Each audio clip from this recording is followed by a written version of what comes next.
All hell broke loose. That's not an exaggeration, it's a sworn description of what unfolded inside the House of Representatives and the Senate. A hearing that was supposed to be a MAGA showcase ended up as an exhibit of chaos, contradiction, and self-inflicted wounds. Imagine a courtroom where the star witness flips on the lawyer who summoned him. That's exactly what happened. Yes or no, did this hearing backfire? Yes. Under oath, the evidence is undeniable. The Republicans thought they had an ally in Alex Nowrasteh, a libertarian from the Cato Institute. They expected him to echo their talking points. But instead, he looked at the circus around him and said something they didn't script. Let's defend Melania Trump. His words dripped with irony, suggesting that maybe the only extraordinary ability she had was surviving proximity to Donald Trump. And then he added the punchline. Maybe she deserves an Einstein visa for enduring the stench. Ladies and gentlemen of the jury, that wasn't testimony for the defense. That was mockery dressed as fact. Congresswoman Jasmine Crockett seized the moment like a seasoned cross-examiner. She pivoted and pressed.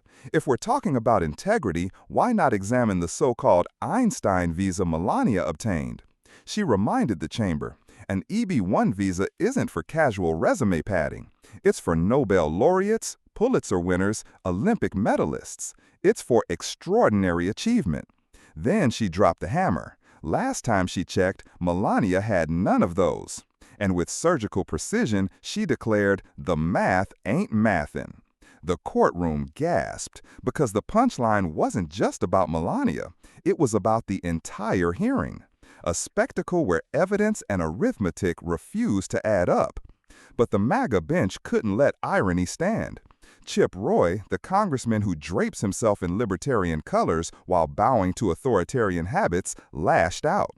He accused Nowrasteh and others of parading around as libertarians while causing American deaths. Deaths, under oath, attributed to immigration policy. The accusation wasn't just harsh, it was reckless. A prosecutor might call it inflammatory. A judge might call it beneath the dignity of the chamber. And Nowrasteh, caught in the line of fire, retorted, that's totally false. Because when pressed, the math wasn't mathing there either. The farce didn't end in the House. It migrated across the Capitol, into the Senate, where another courtroom-style showdown unfolded. Enter Emil Boubet, Trump's personal lawyer, now nominated for one of the highest courts in the land. His resume was already shadowed by whistleblower testimony. Testimony that, under oath, he had told prosecutors, F the judges, don't follow what they say, do what the regime says. Ladies and gentlemen, let's pause. The judiciary, the very guardian of our Constitution, reduced to a four-letter word. Is this who you want wearing the robe of impartial justice? Yes or no? The jury in this chamber already knew the answer. Senator Welch asked the most basic of questions, one that should require no legal dictionary, no constitutional exegesis. Who won the 2020 election? That's it. Who won? And yet, Boov dodged. He retreated into procedural jargon. President Biden was certified as the winner. Not that he won the votes, not that he secured the Electoral College, but that he was certified. The courtroom audience shifted in their seats. Because a refusal to answer yes or no is itself an answer. It's contempt dressed in caution. Then came the real cross-examination. Adam Schiff, wielding the scalpel of accountability. He read directly from the whistleblower's complaint. Did you tell your prosecutors to tell the courts, F you? Schiff pressed, did you or did you not? Yes or no? And Boov squirmed. He said he couldn't recall. Schiff's voice sharpened. It seems to me that would be something you'd remember unless that's the kind of thing you say frequently. That was not just a question, it was an indictment. Because when memory conveniently fails under oath, the courtroom knows to follow the smoke to find the fire. And yet the spectacle widened. Carrie Lake, who has turned denial into a profession, took the stand of public opinion. Congresswoman Stanton from Arizona cross-examined her with prosecutorial clarity. He listed the lies she told after losing her election. Lies about ballots, lies about signatures, lies about sabotage. Each claim debunked, each accusation shredded in court. He reminded her she had been sanctioned not once but twice for making false statements to the judiciary. And when pressed, she still refused to admit defeat. He reclaimed his time, because truth doesn't need the indulgence of liars. Yes or no, did you lose? She couldn't answer, but the record already had.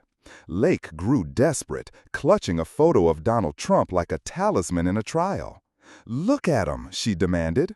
As if the face of one man could override the rulings of multiple courts, as if devotion could replace documentation.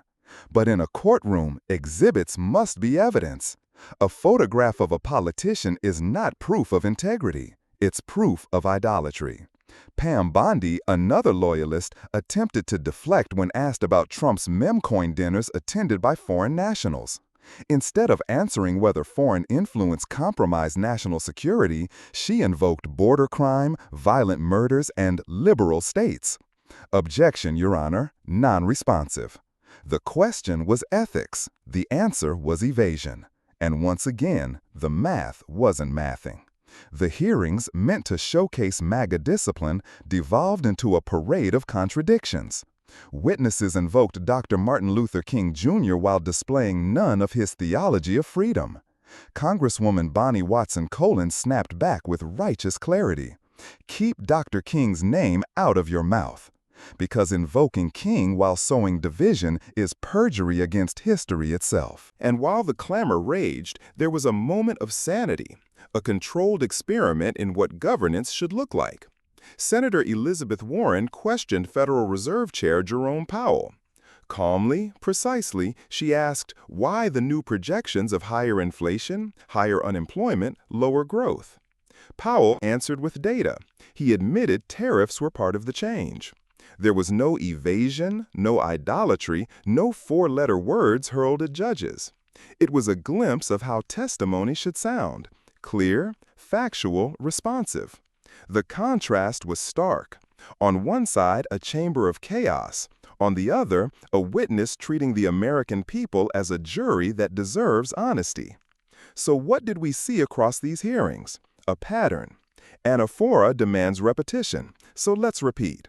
We saw witnesses dodge yes or no questions.